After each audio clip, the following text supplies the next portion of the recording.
Hello, everybody. We are those guys you hate.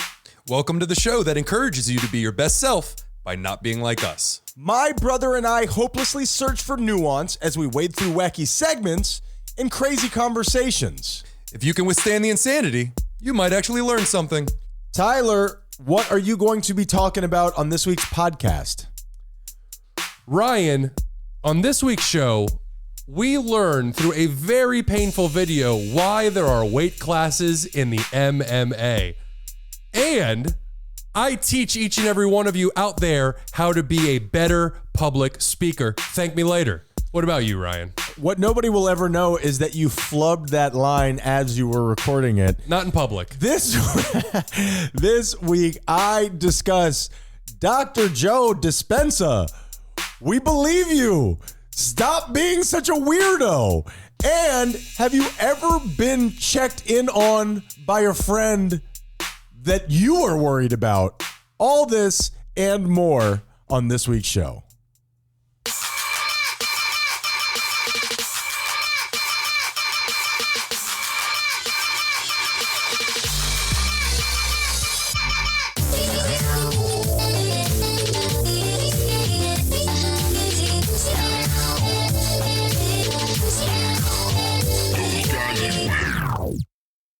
Where do we draw the line when it comes to keeping people's fetishes out of the public eye?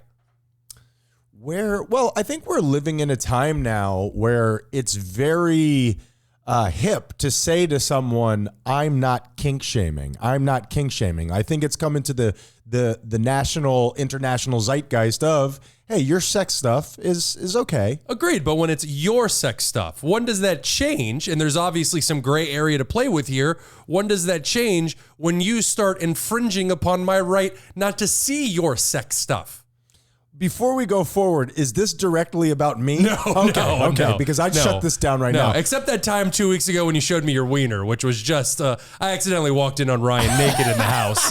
He was just walking in with all the doors open. Like, dude, close a door. I think every single person listening to the sound of my voice, the moment that they are home alone, get completely naked. Is that not true? Close a door. No, I won't. Yeah, I guess that's the real balance of where is your personal freedoms and my personal freedoms. Where do we draw the line? Off the top of my head, I don't know. Okay, well, I think most of the people, or I should say some to a lot of the people listening to this, might be guilty of public sex, having sex out in public somewhere. Okay, that's a great example. Yeah. It's a bit of a common one, but I saw a photo. Nobody's going to be grossed out by the idea of like, ooh, this guy likes public sex. Like, that's not a freaky deaky one, as the doctors say. Agreed, but I'm sure if you're a parent, you don't want your kid coming upon people looking, seeing somebody have sex out in public. I agree. Yeah. There is another side to that. Agreed. I saw a photo recently of a man walking a woman around with a leash on her neck. Sure. Now, is that a direct sexual act? Not to everybody. They're pre-warming the oven. Exactly. Yes. But am I allowed to complain about that? I don't want to see you walking around with somebody on a leash. Honestly, it's not even the sex thing. It just makes me uncomfortable. Okay. Yeah. You're like, I would fit perfectly in that leash. It just seems demoralizing. But even though they both love it. That's what that specific woman is into, apparently. Agreed. Yeah. How did those lines get crossed? Oh, you got to have a conversation. The demoralization? No, I mean, how does the sex line get crossed like a serial killer? They somehow connect blood and violence to sex. How does demoralization get connected to sex? Just a crossing of the wires when we're young, Yeah. and a lot of us, we use... Dads, do a better job. A lot of us, we use sex to like mollify ourselves. Sure. So it's a way of keeping. Yeah. A lot of people like masturbate when they're depressed, and now you're crossing the wires of sadness and sex, and those aren't wires you want to get crossed. That is why I am a huge advocate of skipping while you masturbate. If you skip while you masturbate, that is then tied in there. See, this is the public sex stuff I'm talking and about. It's difficult to maintain an erection. Thank you, Tyler. Yeah. So what's your take on the thing? It is, I think you have to go on a case-to-case basis. Mm-hmm. It's really hard to just, like all these things, it's a nuanced discussion, and you can't just say, this is the line where this is bad and that is good, because everything has context, of course. Yep. If you bring your kids to Fantasy Fest, that's on you. Maybe that's not the right place. But as a parent, I've been mad at people for going to the mall wearing a shirt that says fuck. So it's very, I don't want to explain to my kid what fuck is. Thanks a lot, you fucking asshole. God forbid you have to have a conversation. Somebody tighten that leash. Yes, I will have a conversation, but I don't want some teenager at the mall to decide when that is for me. Is that fair? Agreed. Yes, I understand the point you're coming from, but I mean, when is the correct time to have that conversation? Like, are you going to, and by that, I mean, are you going to bring it upon yourself to just out of the blue sit your kid down and be like, look, this is what fuck means? Or do you have that conversation when it shows up in everyday life? You have that conversation when it shows up in everyday life, hopefully at the time that's appropriate. I don't want to have the fuck conversation with my 5-year-old. I don't want to explain why somebody's getting a blowjob behind the slide at the park. No, the blowjob thing is totally different. Yeah. I agree with you. Yeah. And what are you doing behind the slide at the park? You stay in front of the slide. It's hot. You go down the slide, you walk around, you go back up to the top, that's it. You don't avert your gaze. You go down the slide, you go down behind the slide. Everybody knows it's hot as shit outside, man. Yeah. Keep that, and your penis very likely to become sunburned. You gotta be careful. Now Right. We move forward. I think it's just a very dangerous, slippery slope. It's a slippery slope. Not unlike the slide that you're. Okay, nonetheless. And we are those guys you hate. Welcome to the show. What just happened? I am here with my brother Ryan. How are you, Tyler? I was trying to think of something interesting to lead into the show with, and sex in public. Why not? I thought that was good. I thought we had a nice little conversation. Thank you. I'm feeling a little insecure today, so I'm going to need you to buoy me up. I'm feeling good today, Tyler. Good. I am good. Hopefully we can balance each other out. You're doing great. And to all you freaky weirdos out there that have to rub it in their faces, just do what I do. Keep it inserted. Nobody knows. You know what I mean? I wear loose clothing. So anyway, nonetheless, you're leading the show. Let's move forward. I'm uncomfortable. It's coming out. I just want you to sit in that. I can't. For a second. I'm hovering. And as I said, we are here on the show today to bring you more glorious content. Not that, whatever that was. That was bad. Let's jump right into Depression Index.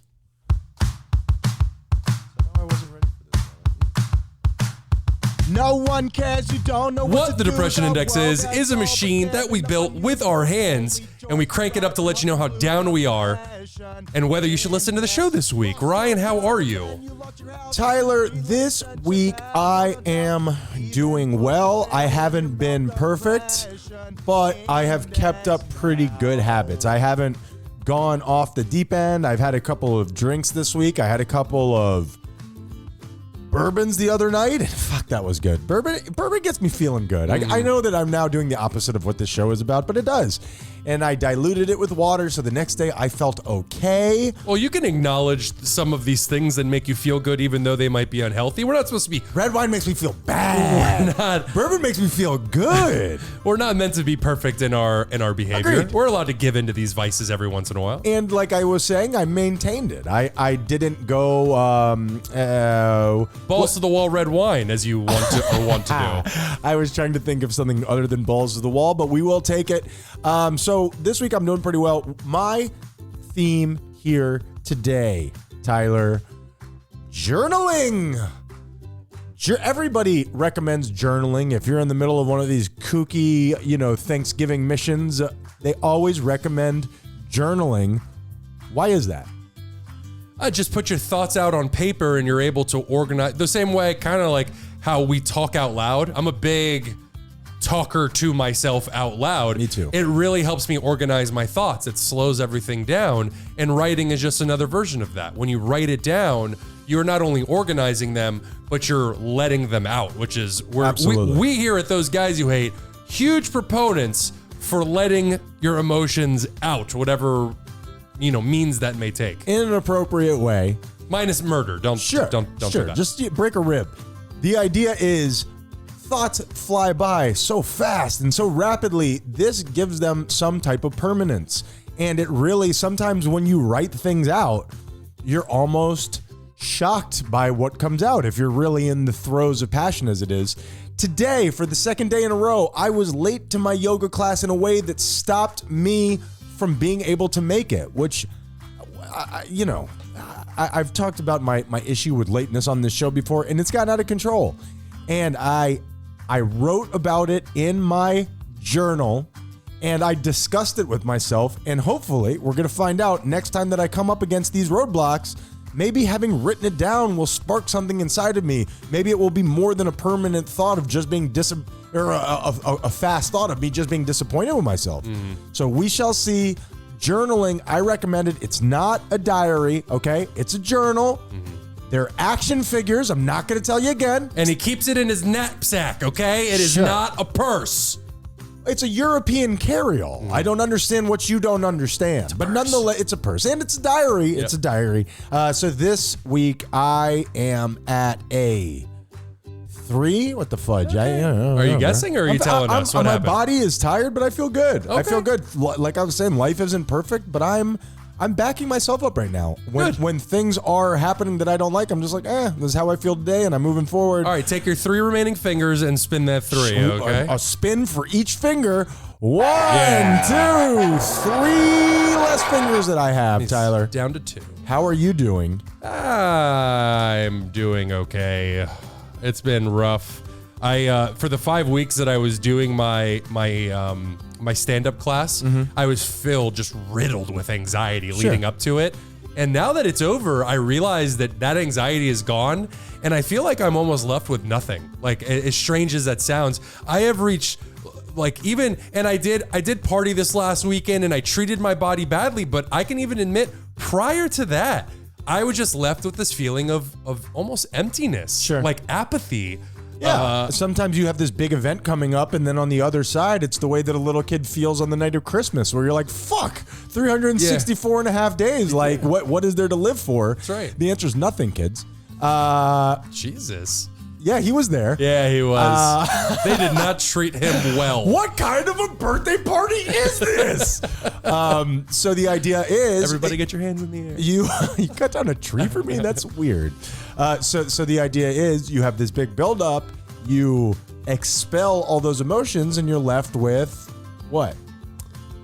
It feels like emptiness, and that's not what it is. There is obviously emotions inside of me, but I'm just hit with this feeling of apathy in it, and it stinks. That is the main it's the main challenge of my 30s. In my 20s, it was depression and anxiety, and now in my 30s, it's apathy. It's actually finding a reason to care about things, and it sucks. I find sucks. Anxiety and depression as a motivator. I find those things. You know me, man. I'm a habitual doer, even of things that really don't matter, and that I've told you before. I had that one time in my life where I felt apathy. I mean, we'll get rid of this, but when I stopped smoking weed, it was the first time in my life where I experienced, I just want to get in bed. I just want to get in bed, and that for me was as terrible as any anxiety I've ever had. Yeah, but I mean, you do realize that that's still there, right? Like, if you were to ever quit that again, I don't think that's gone anywhere. I don't think you've been able to process those specific emotions because the weed kind of is the defense barrier between you acknowledging those feelings. Well, now we've had too much of a conversation about this, and we won't be able to cut it. So I'm talking about someone else. I can bleep certain things. I'm speaking about someone else. Okay, I'm not gotcha. talking about me, but this goes into that deeper conversation that we've had a million times where you talk to somebody who says, hey, I don't smoke weed because it fills me with anxiety. And then you say to them, do you think that anxiety isn't there when you're not smoking weed? What I would say is feeling that anxiety at least gives me something to move towards. Following the pain is, I think, how you get out of it. If I'm in a situation where I just don't want to feel the pain, I believe I'm in a worse situation. I don't know. I'm not a doctor. Yeah. And neither is Joe Dispenza. So what are we going to do here, you know? Isn't he a doctor? Apparently, he's just a chiropractor, but more on that later. Nonetheless, you can be smart and be a chiropractor too. Okay, I've never seen it. That's fine. Yeah. Yeah, one of the things that, and you and I feel very differently about this because I have no problem talking about my weed use on air. Tyler! I don't care. Mom, shut this off. I don't care. Ew. It's the same thing as saying I have a beer. Like, who gives a shit? You drink beer? But one thing I have noticed, I wear this, health the monitor where Isn't that called a Nuva ring? Do I have that right? an Aura ring, I believe. The Nuva ring goes inside. I don't know. Tyler. Yeah. I tried putting this inside one time, but it didn't work. Why is this guy on his third Aura ring? And it tracks your not only your heart rate but your stress levels. Okay. And one thing that I've really noticed is I only smoke at night right before I'm about to go to bed. Disgusting. And when I check the app, right when I smoke weed, the weed makes my stress level shoot up. It makes my heart rate shoot up. So to answer your question, the answer is, do you think that stress is still there even when you're not smoking? I think in part the answer is no. I think you have anxiety, whatever the anxiety is that you're dealing with, but then when you smoke weed, it's jacking that up to a level that it wouldn't normally be at without this chemical in your system. I agree with that 100%. You would feel it differently, but my thoughts are the base principle, the fundamental thing that is causing that isn't changing. It's just your awareness of it. Yeah, but that's like saying, hey, we had this campfire and then they started dousing gasoline all over it and now it's a wildfire. I'd rather try to manage the campfire personally. I agree, and we've talked many times on this show about how I believe in some ways I'm addicted to anxiety, but I find that anxiety is a motivator. That anxiety when I'm sitting in front of the video games, that anxiety of like, you fucking loser, you're just gonna sit here all day, makes me stand up and go to the gym. I don't think. Do you call yourself a fucking loser? I would say there have been many times in my life that I've called myself a fucking loser, but I'm working on that. Yeah, you're not. You're not a fucking. Thank you, Tyler. Neither are you. Yeah, thank you. Thank you. You're a fucking badass, is what Thank you you, are. Tyler. And you're a sweet piece of man meat. All right, that makes me feel all different types of ways. In an athletic way. In an athletic way. And you're smart in a man meat. All right, so on this week's Depression Index, I gotta work on my compliments. It's really what they make people feel uncomfortable. I will be honest with you. You went to man meat twice. You know what I mean, titty boy? Man meat twice is too much. It's egregious. Can I get it to go parks for some of this man meat? That was weird. I'm gonna work on that. So Ryan, this week I'm at a 4 now. This week I'm gonna go. I went from 6 to midnight. I'll tell you that much. I am at a 8 this week. What? 1, 2, 3, 4, 5, 6, 7, 8. Well, and like I said on the pregame, and Tyler, I love you so much. Thank and you. All I want is to see you happy, and I support you no matter what you do. I think so much of it is just preparing your mind and your body for when these things eventually happen. You want to be as optimized as possible. You know what I mean? And rested and ready and you know. And these things have happened many times over the last 3 months where I was at my healthiest that I've been in a very long time. And then it hits you hard. And I handled it really well. This time I just got caught up with the bigness, the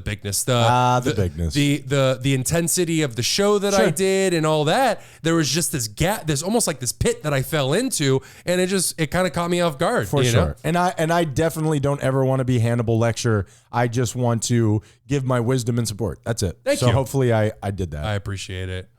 Well, let's go to break where you can Hannibal lecture me some more. I like Hannibal Lecter. My son calls me that. Yeah.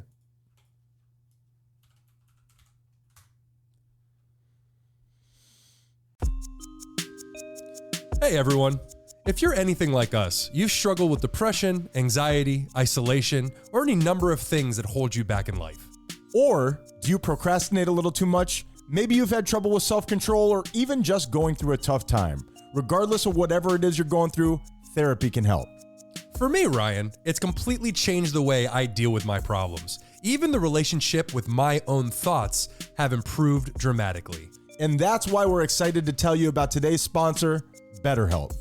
BetterHelp's mission is to make therapy more affordable and more accessible. And this is so important to us because finding a therapist can be really hard, especially when you're limited to the options in your area. BetterHelp is a platform that makes finding a therapist easier because it's online, it's remote, and by filling out a few questions, BetterHelp can match you up to a professional therapist in as little as a few days. It's easy to sign up and get matched with a therapist. Go to betterhelp.com/thoseguys or click on the link in the show's description. Clicking on that link not only supports us, but supports you. And we want to support you too by giving you 10% off your first month of BetterHelp to connect with a therapist and see if it helps you. Finding the right therapist is so important, someone that you really connect with, and BetterHelp has made that easier than ever. Switching therapists until you find the right one without having to worry about insurance or any additional fees. You know, Tyler, when I first had my son, I felt so many emotions that I had never experienced in my life. Therapy really helped me figure out what was going on. Well, that is betterhelp.com/thoseguys. Help the show by supporting the people that help us. Those guys. What has he done? Can you tell me? Big Magic Johnson, what has he done? Well, he's a business person. He's got AIDS. You hate. I mean, he made love to every girl in every city in America, and he had AIDS. And when he had those AIDS, I went to my synagogue and I prayed for him. I hoped he could live and be well. Those guys, those guys, those guys, those guys. And we are back. Ryan, do you remember, it was many weeks ago, and you... Then probably not. And you came up, no, you're going to remember this. You brought to the show Mountain Dew's original slogan. Okay, I remember it, but I don't remember what the slogan was. Mountain Dew's original slogan was, "I'll tickle your innards." Oh, you remember that? Is like an advertiser from the future went back in time. Like, did they know what they were talking about? Oh, yeah. As a matter of fact, it says right here, there was a hillbilly on the green bottle holding a jug of moonshine with the cork exploding from the jug. I get that. Poking a hole in his straw hat. "I'll tickle your innards" was the slogan. Wow. It was bottled up the road a bit from home. It was basically made in the hills of Upper East Tennessee, so they knew who they were advertising. I mean, that's the deal. It started there. It's native to the country, and it just spread out like the beginning of Outbreak. Yeah, exactly. Like I fucked that monkey. And once I got to rewatch that movie. Yeah, you do. And once you start becoming a national and specifically an international brand, that shit ain't gonna fly. You got to switch it to something else. "I'll tickle your innards" is not gonna fly. And that's what's wrong with this country. I love that though. I would it is wear good. a shirt that said that, like a green Mountain Dew shirt, because it's not me just being crazy. It's an actual. So if anybody's like, "What's going on with your shirt?" Yeah. It's like, this is real. I'm breaking you off something right now. Well, much like hitting on a woman, they ask you, "Are you being serious right now?" It's your response is going to dictate whether I'm joking about this. I am or about not. to mansplain all of Mountain Dew's history to you so I can get out of this. Well, I actually kind of went down a rabbit hole. I was looking for other slogans that were really funny when they first started. But instead what I fell on, which is actually just as entertaining to me, is translating slogans from their native language, English, to somewhere overseas and the way that went about. So I have a few examples that I'm going to play over the course of the show. I like it. Also, and maybe we could venture into this in a session in the future, movie titles translated into different countries. Those are fun. Hilarious. Yeah. Yep. It just changes the whole idea of the movie, you know? Right. All right, so for our first one. In the mid-1960s, Pepsi. You know Pepsi. Fake ass Coke. Disgusting. It's just, it really is terrible. The Burger King of the soda world. Yes, that's very well done. The Arby's of the soda world. I am just sorry. I actually really like Burger King. Do you really? I love Burger King burgers. It's like a different food group than McDonald's burgers, and they're both delicious. They haven't fucked up their buns the way McDonald's is, but I'm not going to hit that note again. But their fries, trash. Yeah, no, trash. Yeah. Well, that means we have to make 2 stops on our fast food journey. That's all that means. I'm willing to do whatever I got to do. Well, Pepsi in the mid-1960s, it was seen as stodgy. It was an older generation soda. And they shifted their ad campaign to, quote, "Come alive, you're in the Pepsi generation." Okay, I've heard that. Yeah, to market to a more youthful demographic. You've come a long way, baby. Well, when taken over to China, sales almost immediately plummeted. Okay. So here's how it's going to work. I've given you the company, I've given you the country where it went to, and I've given you the slogan. Pepsi, China. Come alive, you're in the Pepsi generation. Okay. I want you to try to guess what went wrong there.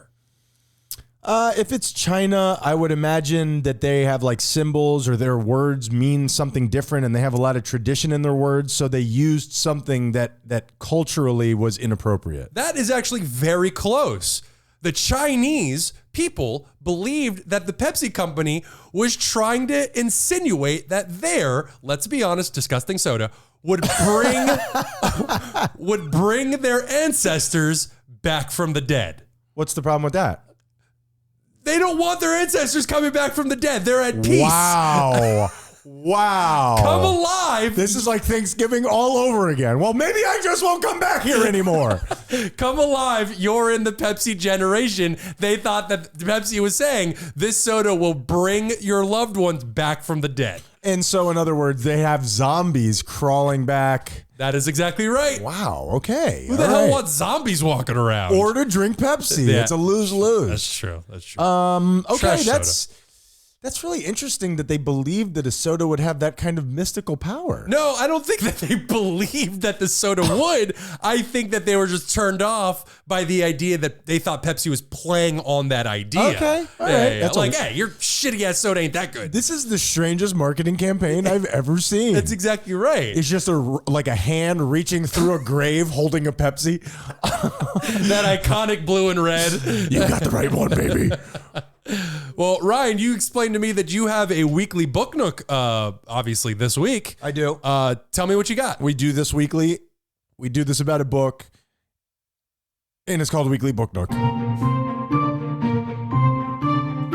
I really froze up there, Tyler. The way you stared at me was as if the zombie was about to climb out of the ground. I got so scared. And I didn't bite know you. what I was doing. Because this is not done weekly. No. This is very rarely about a book. I was just about to ask And there you, is no Nook at all. is this about to be about a book? This is about a book. Okay, Actually, it's cool. about 2 books. I have 2 recommendations. That's right. Do you have anything? I told you before, but I put you on the spot a No, couple that's minutes okay. ahead of time. You go first, All and right, I I'll got have 2, something. so you jam it in the middle of me. All right. Number 1, Joe Dispenza, a Dr. Joe Dispenza. What do you know about that mother effer? He is apparently, according to you, a chiropractor, and he's very much about the mental health stuff. And he can get the mental health stuff. That's right. I mean, that's what we're all about here. Mental health stuff. That's what our show's about. I figured it out. MHS. And he could very much be seen as a kook. He goes all out on the, as I said, mental health stuff. It's interesting because we all know that there is a connection between our mind and our body. And I know I hit these notes very often. Well, I think a lot of us do. I think a lot of other people wouldn't agree with that. I agree with you, but what I'm saying is, and what I'm lumping into a big giant thing here is this idea of what I've said on the show before. We all in some ways know that meditation is a positive. We all in some ways know that we should kind of be meditating. Now, does that mean everybody? Does that mean, you know what I mean? There is that little voice inside of us saying, even though we put all these walls up and we're like, oh, that's bullshit. Part of us is like, okay, maybe there's something to that. Am I crazy in thinking that? That's tough. I would say that there is a very select group of the population out there that genuinely believe that meditation is bullshit. I don't even think they have that little voice. I think if you were to get into the argument of, hey, the way we take care of our body and go to the gym, we should be taking care of our mental health as well. Even people who say, oh, mental health, who gives a fuck about that? Then I would accept your argument. Where even they would be like, all right, well, maybe there's something to taking care of, like the way we think and the way we feel inside. And I think that we're breaking through that more and more every day. And I think that we're really starting to see how our psychological health affects our body and vice versa. Yep. Now, this guy connects them very directly. I'm reading his book again called Becoming Supernatural. Now, in this book, he is saying directly that he has healed people from cancer, and there are these different, again. That's where my defenses get thrown up. As most people's do, I assume. And with all that being said, and then he goes into this whole situation. I'm a kook, Tyler. I don't know if you know that about me. I like shit that I can't understand. It speaks to me. Einstein, we're roughly the same. He had such a respect. Ryan knows more about math than Albert Einstein ever did. No. Neck and neck. But this is the idea. Somebody who's that smart, who is known for their intellect, had such a respect for what he didn't know. I think that is, the smarter you are, the more that you realize what you don't know. Absolutely 100% of the time, in my belief, and I know it's said all the time, but the dumber you are, the more assured you are of how much you know. Because you don't have the perspective to be able to have that awareness of, hey, what if I was mistaken? Yeah. There is no such thing as being right. That just straight up doesn't exist. Nonetheless, I move on. Joe Dispenza, he goes into this whole thing about like connecting to a past life, and he's like in colonial America and all this stuff is happening. It's fucking freaky deaky as hell. Second time I've said that. It doesn't mean that there aren't things in that book that are so real and so good. And if you can make it through the kook shit, all of a sudden you're back into these physical things that you can do to affect your mind. And I am so here for it. I think that the connection between the mind and the body is so much further than what we really believe, that science and religion are not two separate languages. Or excuse me, are not two separate subjects. They're two separate languages. I'm in this yoga with all these kooky ass people, and I'm the ultimate kook. I talk to these people about some of this stuff, and they don't know what I'm talking about. That doesn't mean that it's wrong. It doesn't mean that it's wrong. Almost as if they're nodding while on autopilot. You're talking, and they're just like, sure. Yeah, I see that look a lot, more and more recently. But the idea of that you think that religion and science are the same thing, I feel like so many people are like, choose one. You got to pick. I think that if we can not blow ourselves up long enough, we will find out that those two things are the same subject. Dr. Joe Dispenza, you're a fucking kook. You're making it hard to defend you. I appreciate your work very much. And Nice. I'm enjoying it, and I recommend it. Becoming Supernatural, sort through there. See what you like, see what you don't like. I think there's some powerful shit in there. Nice. Yeah. You know what, and I'll just say this quickly. You know what conversation makes me feel that way? No rush. Is when I talk to people who, and I just had this conversation recently, people who have had extraterrestrial experiences. And I just had a conversation with somebody whom I love and have known for years, love very much. Do I know this person? And yes, you do. And she was like, when I was a kid, I saw aliens. And this is somebody I respect very much, and I want to believe them, but there's also that voice in the back of my head that's like, that's bullshit. That would be You know? really hard for me to get past, because Exactly. I feel that same way too. And with a lot of this mental health kook shit that we're discussing all the time, it's that same idea, but on an internal thing. The same way that somebody who's had a very deep spiritual or religious experience, most people in the world would be like, you're a fucking freak. Yeah, exactly. Yeah, that's called acid. And why? What you got? And the idea is that doesn't mean that you can't, whether you believe every single thing that somebody tells you, that doesn't mean that there isn't something in there that could be very beneficial to you. Definitely. If you don't shut your brain off to like, this guy's a kook. Every person can teach us something. Damn right. Everybody on Earth. Mine is actually, I'm sure, an unknown series. I got recommended it on Audible, and it's written, and I am 99.9% sure that this is the alias of the author. It's by Yahtzee Croshaw is the name of the author, and it is I know a couple Yahtzees. That could be real. Do they come in the box of a board game by any chance? Yes. They include all the pieces from Yacht A to Yacht Z. Your joke was better than mine. That's okay. We're a tag team here, baby. And it's a trilogy, and it's a satirical sci-fi space adventure. And it's basically about a pilot after like what is basically teleportation has been invented. So there is no need for space pilots anymore. Okay. What would you need a ship for if you could just arrive somewhere? Exactly right. Why do we need this overhead? Exactly. And so there is a famous author in this world who has been stealing all these different pilot stories of saving these different worlds and making a killing on them. And we follow this one pilot who, through different situation and different decisions on his part, he winds up pretending he's this famous pilot, and it's a whole wacky space adventure. It's a lot of fun, and as I said, it's satirical. It's comedic, but it's not forced comedy. It just references that they make in the way he talks. It's casual. I recommend it highly. It's been a lot of fun. I love it. And my final one is the Dresden Files. It is this long chronology of books about Harry Dresden, I'm going to read that next. a wizard who lives in like actual Chicago in a world that doesn't believe in wizards. I'm not into that shit. The Dresden Files, look it up. Highly recommend. Very fun. The voice actor is incredible. So that's it. Those are 3 different recommendations. The way you talked it up outside of the show, it really made me interested in the series. So I'm that's already through the second one, and the first one is about vampires. The second one is about werewolves.